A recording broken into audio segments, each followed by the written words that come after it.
নমস্কার, গুরু কৃপাই কেবলম। আজকের আলোচনার বিষয় বিশ্ব রাশি বা লগ্নের জাতক জাতিকাদের প্রথমভাবে মঙ্গল গ্রহ থাকলে কি হয়, কি প্রভাব পড়ে, সেই নিয়ে দু চারটি কথা বলছি। বিশ্ব রাশি বা লগ্নের প্রথমভাবে মঙ্গল গ্রহ যদি স্থিত হয়, তাহলে প্রথম ভাব হচ্ছে সৌন্দর্য ভাবে নিজের সামান্য বন্ধুকে শুক্রের ঘর, তো বিশ্ব রাশি হচ্ছে শুক্রের ঘর। শুক্রের রাশিতে মঙ্গল থাকার বা প্রভাব হওয়ায় কি হয়,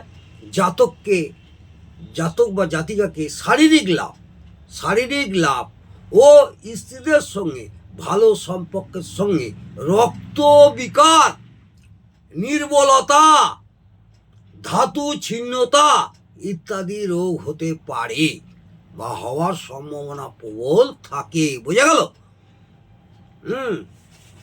চতুর্থ দৃষ্টি এবং সপ্তম দৃষ্টি থেকে কি হলো, চতুর্থ দৃষ্টি এবং সপ্তম দৃষ্টি থেকে সপ্তম স্থানে নিজের ঘরকে দেখার জন্য জাতককে ব্যবসা এবং স্ত্রী থেকে সুখও লাভ হতে পারে বা স্ত্রী থেকে সুখ লাভ হওয়ার সম্ভাবনাও থাকে প্রবল। অষ্টম দৃষ্টি মিত্রের ঘরের জন্য, মিত্র মানে বন্ধু ঘরের জন্য আয়ু ভাব ইত্যাদিতে কষ্ট এবং বাধা পেতে হয়। পূর্ণ আয়ু হলে কিন্তু কষ্টদায়ক হবে।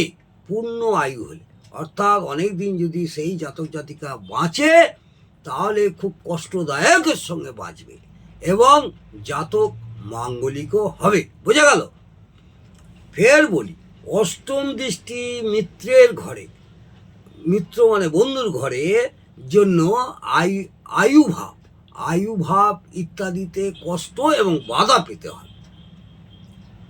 পূর্ণ আয়ু হলে যদি খুব অনেক দিন আয়ু হয়, কিন্তু কষ্টদায়ক হবে, শারীরিক অসুস্থতা থাকবে এবং জাতক মাঙ্গলিক হবে।